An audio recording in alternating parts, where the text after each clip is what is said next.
বিসমিল্লাহির রহমানির রহিম। আসসালামু আলাইকুম।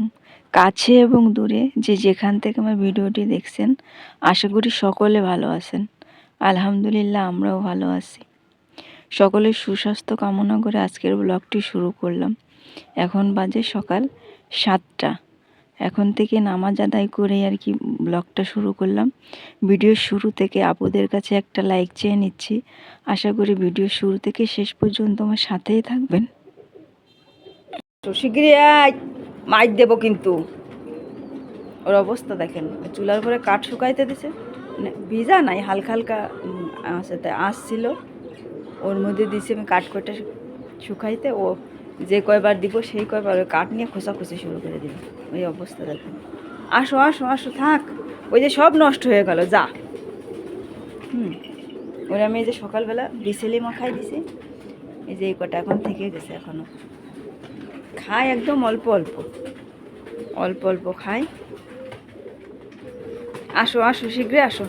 ওই এইদিকে আমার ময়না দেখেন, ও হচ্ছে এই যে চুলার উপরে ওই যে কাঠ, মানে আসছিল অল্প অল্প আর কি, আগুনের তাপ ছিল, তাই কিছু কাঠ দিয়ে রাখছিলাম। এই দিনকার মানে শুকনা কাঠই পাইছি, ভিজা না, তাও হালকা দিয়ে রাখছি।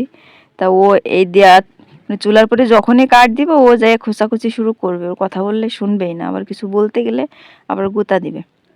এইখানে দেখেন আমি সকালবেলা নাস্তার জন্য একটু খিচুড়ি রান্না করে নিচ্ছি। রান্না প্রায় শেষ, এখন আর একটু পানি টেনে নিলেই আর কি নামিয়ে নিব। এখানে টমেটো, আলু আর খিচুড়িতে সিম্পল মশলা দিয়েই রান্না করছি।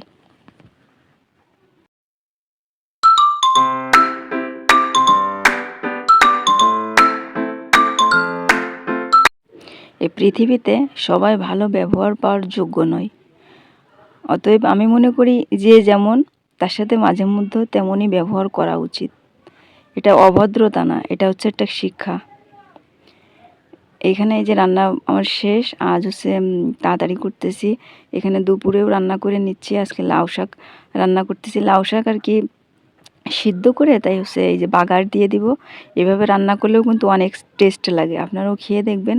আমরা এইভাবেই বেশিরভাগ খেয়ে থাকি। আজ চিংড়ি মাছ নাই, চিংড়ি মাছ দিয়ে রান্না করতে চাইছিলাম আর কি ঝোলের উপর দিয়ে, কিন্তু চিংড়ি মাছ নাই বলে তাই আর কি এই যে বাগার দিয়ে রান্না করতেছি।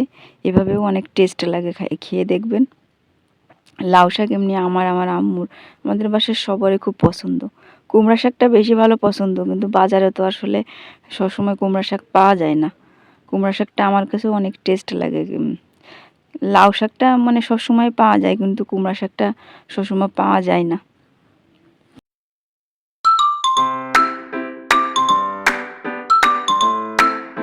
এইখানে শাকটা রান্না করা হয়ে গেল, এখন নামিয়ে নিলাম। এখন বিকাল হয়ে গেছে। এই বিকালবেলা আসলে সন্ধ্যার আগে মুরগিগুলাকে একটু ঢেকে ঢুকে দিতে হয়। এখনও তো রাত্রেবেলা বেশ খানিকটা ঠান্ডা পড়ে। ওদেরকে একটু পানি দিব এখন। এখন আর খেতে দিব না, এখন পানি দিয়ে আর কি ঢেকে আর কি পর্দা নামিয়ে দিছি, কিন্তু এপাশে ছোটো বাচ্চাগুলো ঢাকতে হবে। এখানে মাশাল্লাহ আমার 4টা মুরগিতেই ডিম পাড়তেছে, মাশাল্লাহ, সবাই মাশাল্লাহ বলবেন। আর অন্যান্য যে ছোটো মুরগিগুলো আছে সেগুলো অর্ধেকটা বিক্রি করে দিছি, আর কিছু আছে। এখন আর মুরগির বাচ্চা আসলে ফুটায় না, আর এমনিতে মন মানসিকতায় বেশি একটা ভালো নাই বলে। আর মুরগি পালতে গেলেও তো তাদের পিছনে সময় দিতে হয়, সময় না দিলে তার মুরগি পালা যায় না। এদের পিছনে একটু সময় দিতে হয়, এখন সময় দিতে পারতেছি না, এই জন্য নতুন করে বাচ্চা ফুটাইনি।